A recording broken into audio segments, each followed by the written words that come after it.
virtual pag-ibig. Okay? So, itong virtual pag-ibig natin, this is where ano no, baka kayo wala pang MP2 so you can do this yourself, ano.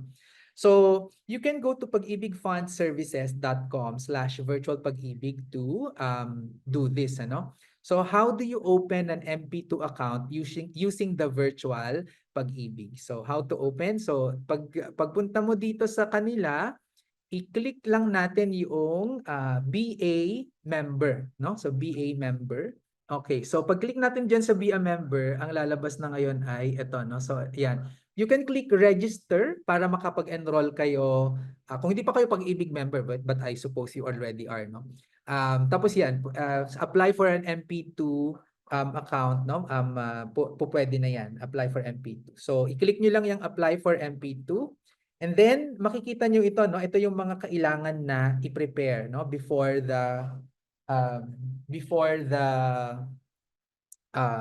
you proceed. So may mga selfie siya, proof of income, ganyan, no? To be able to open it. So i-prepare mo muna yan bago ka mag-proceed ulit kasi hindi ka rin matatapos kung hindi mo siya magagawa. So click natin yung proceed. Of course, you have to click also no, sa I hereby certify, ganyan, no? Okay. So, from here, ilalagay mo na ngayon yung iyong membership ID, yung last name mo, first name mo, date of birth para ma-validate siya. Pag pindot mo ng validate at naging successful yung validation sa'yo, no? Makikita mo na kung ikaw ay eligible, no? So, you are eligible. Ito yung actual ko to na ginawa kanina, eligible. Ay, nagpakita yung birthday ko. Ay, magbe-birthday na ako sa Biyernes. 46 years old na ako. I'm burn na. Ayan. Anyway, tapos i-complete mo lang yung details. I-verify nila yan with with the database and now you can click proceed, no? Tapos pag-click mo ng proceed, ask yan ng OTP, no? Masasend sa cellphone mo. Tapos click mo lang ng proceed ulit. And then, ayan na. Mapipili mo na, no, from the drop down ano yung gusto mo na dividend payout para sa MP2 mo. Gusto mo ba na at the end of the term or every year mo siya nakukuha? Ano yung member classification mo, mode of payment, yan. So you have to fill in this all of this information, ano? And then click proceed. Tapos yan na. Ito na yung sinasabi ko na kailangan mag-upload ng mga documents, no? So yung proof of income, yung photo, ID photo mo, tapos kailangan meron ka pang selfie with the ID photo, o di ba? Para malinaw na requirement, no, for them. And then yon. So from there, submit. Tapos pag na-submit mo na siya, bibigyan ka na niya ng iyong Pag-ibig MP2 account number. Okay? So pag ano ka na sa Pag-ibig account mo, kailangan mong mag-login at kung gusto mo magbayad, no, pwedeng over the counter, ganyan. Babayaran kung gusto mo nang mag-remit for your MP2 account. So you have to log into your virtual Pag-ibig account. Pag naka-login ka na, i-click mo yung payments, no? Yung payments. Tapos yung pay online, ito yung ano no, ito yung isang option na pwede mong gawin. So pwedeng through Maya, GCash, JCB, ganyan-ganyan, no. Pero kung ang pipiliin mo ay itong I think Visa, Mastercard, JCB, medyo malaki-laki yung ano niya, yung charge. I think mga nasa 1 to 2% yung i-charge on top of the amount na gusto mong ilagay. So, para sa akin hindi siya carry, no? So, yun. And then GCash and Maya naman, I think baka malamang convenience fee lang yung babayaran mo dyan. Okay? So, how do you log in to your virtual Pag-ibig account? So, pag login mo, ayan, no? So, ilalagay mo lang dyan yung iyong email address and yung password mo. Okay? And then, from here, at kung titignan nyo dito sa left side natin, ano? Andyan yung mga products. Okay? So, punta lang tayo dito sa MP2, no? Yung MP2 product natin. So, yan, sa MP2 savings. Okay? Pag clinic natin yan, lalabas yung mga ano mo no, yung mga accounts mo. So ako, ang clinic ko muna, ito yung regular savings account ko, no? So ito yung P1. So kung mapapansin nyo, 2,000 pa ako nag-start and I already have 265 contributions. Pero ang liit, no, ng amount. Kasi nung nag-20 years yung P1 ko, ni-withdraw ko siya at inilipat ko sa MP2. Dahil mas mataas ang kita ng MP2 kaysa P1. Eh kapag 20 years na itong P1 natin, nag-mature na siya. So pwede na natin siyang ilipat. O sayang din yung 0.5% no na interest. At kung titignan nyo, ang current employer ko dito ay Ateneo de Manila University. Marami kasi akong hindi naman marami, pero SEDP and Ateneo ay technically employed ako dyan, kaya may mga contributions. And makikita nyo rin mamaya pagdating natin sa iba na anong epekto ng multiple employment, no? So, yun. So, babalik ulit tayo dyan. Tapos, pag-clinic naman natin yung MP2. So, ito yung example niya, no? So, ito yung MP2. Pag makikita nyo, itong red mark na to, ito yung mga MP2 account numbers. So, syempre, kinover ko siya, no?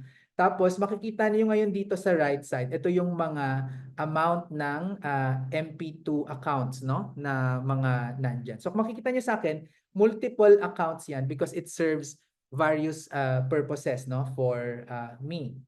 Pero, just to give you an example, paano nyo makikita yung mga contributions? So, i-click nyo lang yung view, for example, dyan, no? Para makita nyo yung transactions involved sa account na yan. Okay? So, let's give this an example. So, itong account ko na to ay na-open ko noong 2018, no? So, December 31, na-open ko siya ng February 15, 2018. Okay? So 500 pesos lang yung na-i-deposit ko nun. Tapos makikita nyo na yan, no? Ay yung mga monthly na deposits ko. Okay? Monthly na deposits ko sa kanya. Okay? So, yun. Usually, yan. Kailangan mong ilagay yung year para ma-view mo yung contribution. So, hindi siya tuloy-tuloy. Iisa-isahin mo siya talaga, no? So, pagdating ng 2019, so ito yung contributions, no? Contributions ko. Tapos yung nakita nyo yan, no? 12/31/2019, yan yung dividend na nakinita niya.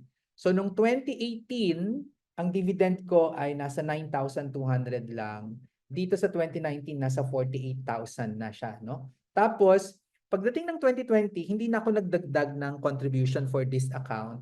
Tingnan nyo, wala nang contribution. Dividendo na lang. So, itinigil ko na siya, yung paglagay yun. So, pwede yun, no? Hindi kinakailangan na monthly, hindi kinakailangan na mayroon tayong hulog every time, no? Dito sa MP2 natin. So, 2018 ito, nag-open, no? 2018. Last remittance date ay 2019. Pero 5 years kasi yan 2018, 19, 20, 21, 22, 2023. So 2023, last year, nag-mature na ito. Kaya kung makikita ninyo, yung total dividends na nababasa nyo dito ay zero na. At saka yung total savings ay zero na. Dahil na-withdraw ko na ito na-withdraw ko na. Okay? So, pagdating ng year 2021, no? So dividend na lang ulit yung nakikita ninyo, 62,620. And then 2022, 66,000. And then 2023 ay ayan, mayroong pang natitira na 5,800. Mayroon pang dividend na 5,863. Okay? So yan yung ano natin, yan yung pag-ibig. So why do I want bakit ko pinupush itong virtual pag-ibig sa inyo? Kasi online investment pa rin to, no? At kung i-compare natin siya sa Philippine Stock Exchange annual performance, sobrang ina-outperform talaga niya, no? Okay, kung hindi nyo kayo mahilig tumingin sa numbers, so yung mga red, ginawan ko na ng visual cue, no? Kapag you're on the red, negative yan. Pag black, you're positive, no? So, ilang years lang in the past 10 years na nag-positive itong stock exchange natin, 3 beses, no? Ang MP2, positive siya every time, no?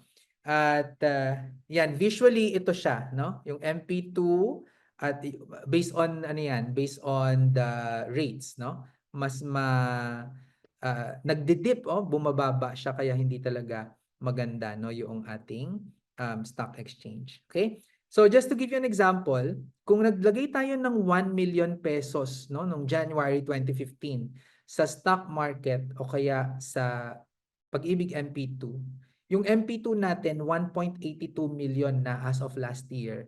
Habang yung 1 million natin sa stock exchange ay 890,000 na lang, no? Bumaba siya. So kahit pa tumaas ng 20% ngayon yung stock market, no? So 890,000 times 1.2, magiging 1,068,000 lang yan. 1.8 million na yung ating Pag-ibig MP2. So mas gusto ko yung Pag-ibig MP2 over the stock market. Kaya yon ha. In comparison din sa inflation, mas mataas yung kita na mas mataas yung kinita natin sa MP2 compared sa inflation rate.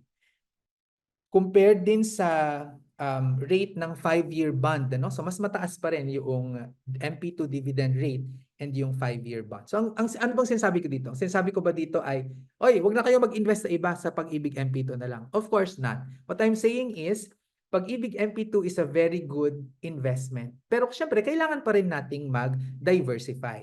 Okay? So kung ano yung pagda-diversifyan nyo, kayo na yung mamili. Marami namang mga available dyan. Sinasabi ko lang na ito yung mga comparisons natin. Pero yan, no? Itong mga to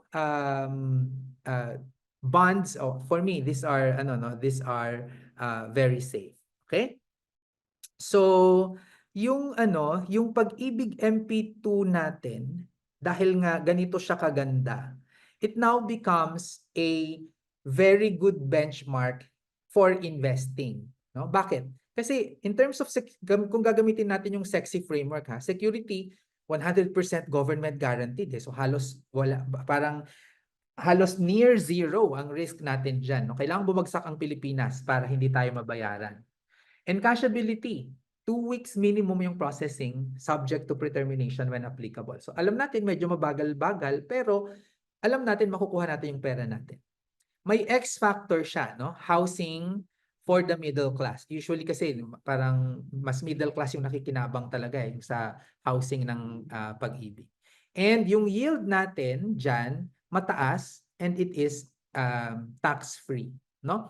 So the number to beat, no, kapag titingin tayo ng mga investments natin, no, i-compare natin sa Pag-ibig parati.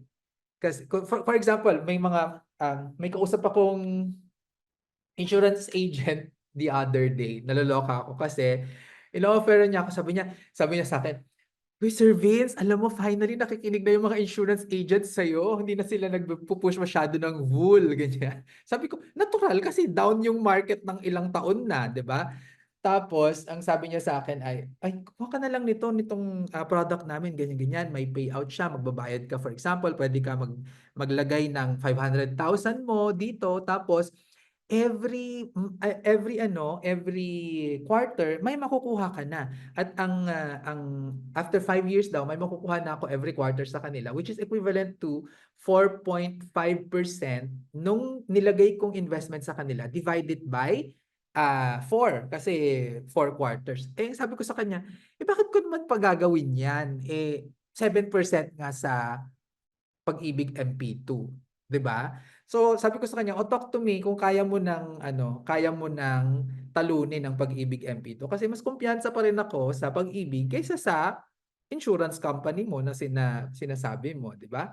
So, 'yun, gusto ko lang na ganun yung gawin natin na framing when we assess our online investments, no? Kasi kailangan safe yung ating pera unang-una, no? Ay bibigyan ka ng 20% na return per annum, hindi ka naman makatulog at pag withdraw mo na yung pera mo ay wala na, hindi yun maganda, 'di ba? So, yun yung titignan natin. Okay. So, yun So, 100% secure yan, no? High dividend and tax-free yung ating yield na makukuha sa Pag-ibig MP. Okay? So, yan yung platform ng Pag-ibig MP2. So, kayo ba? Pa-chat naman, no, kung kayo ba ay mayroon ng Pag-ibig MP2 and do you use virtual Pag-ibig for this? Ay, si Annie, ang bilis ang bilis ng apps. Si John din, okay, sige. So, si RA may accounts pero nagvo-virtual pag-ibig ka na ba? So, i-check mo rin sa virtual pag-ibig, no? Gamitin nyo na siya. Pwede yan.